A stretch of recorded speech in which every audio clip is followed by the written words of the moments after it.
हरि ओम नमस्कारम।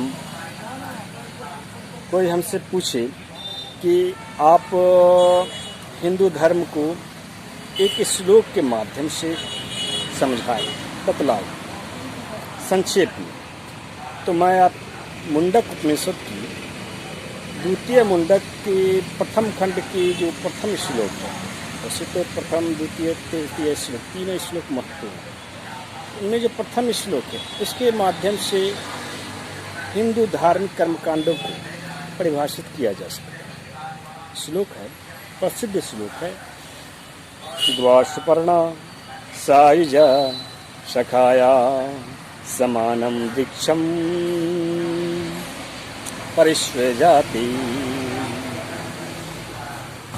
तयोरन्यो विप्लवं स्वादवत् अत्ति नानस्नान्यो अभिचाक्षिति।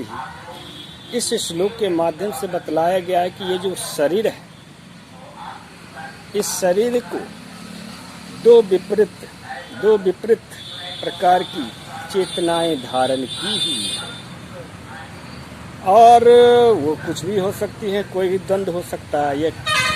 या एक चेतना होती है जो उसको ऊर्ध्वगामी बनाती है, दूसरी जो अधोगामी बनाने की चेष्टा करती है। एक उपवास के लिए प्रेरित करती है, दूसरा भोग के लिए प्रेरित करती है। तो इस प्रकार से एक धर्म के और अग्रसर करती है, दूसरा धर्म की ओर अग्रसर करती है। ऐसा ही आपके हिंदू कर्म इन्हीं तथ्य को प्रस्तुत करती है अपने धार्मिक कर्मकांडों के माध्यम से। चाहे वह नवग्रह मंडल व्यवस्था, उसमें भी चले जाइए, ग्रह स्थापन करती है, उसमें अधिदेवता होते हैं और प्रतिअधिदेवता होते हैं। इन तीनों का न्यास करते हैं, ग्रह, अधिदेवता, प्रतिअधिदेवता। तो और ग्रह क्या है, तो कहा गया है कि मनुष्य जो है ग्रह अवतार का तात्पर्य एक जो है आपके शरीर के ऊपर अध्यस्त है, दूसरा न्यस्त है अंतःकरण में, और तीसरा तो आप हुए ही। इसी से आपकी विशिष्ट अद्वैत बात भी उत्पन्न हुई। आप मृत्यु काल में पिंडदान करते, उस काल में भी 21 पिंडों का दान किया जाता है। एक होता है वह जिसने आपके जीवन में गलत कुविचार को प्रस्तुत किया, कुविचार के लिए आपको प्रेरित किया।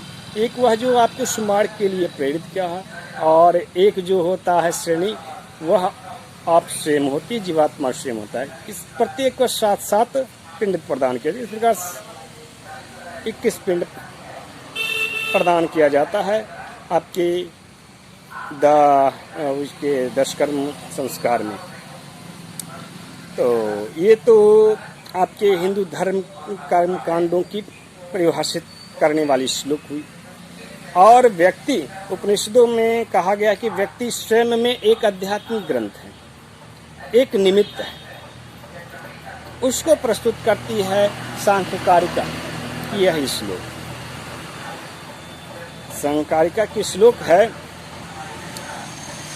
संघात प्राप्तात् अधिष्ठानात् त्रिगुणादिविक्रियतात् पुरुषो अस्ति भोक्तृभावात् कैवल्यार्थाय तत्वतः।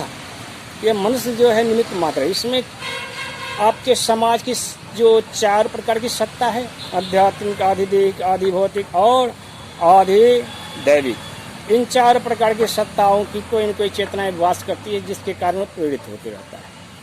वही कारण है कि मुंडक उपनिषद की जो आखिरी तीसरा श्लोक है, इसमें बतलाया गया कि जो अच्छी और बुरी चेतनाएं हैं, उसका जो मूल स्रोत है परमात्मा श्री विष्णु है। आप स्वयं ब्रह्म समान स्वयं को समझो, ब्रह्मा के समान समझो।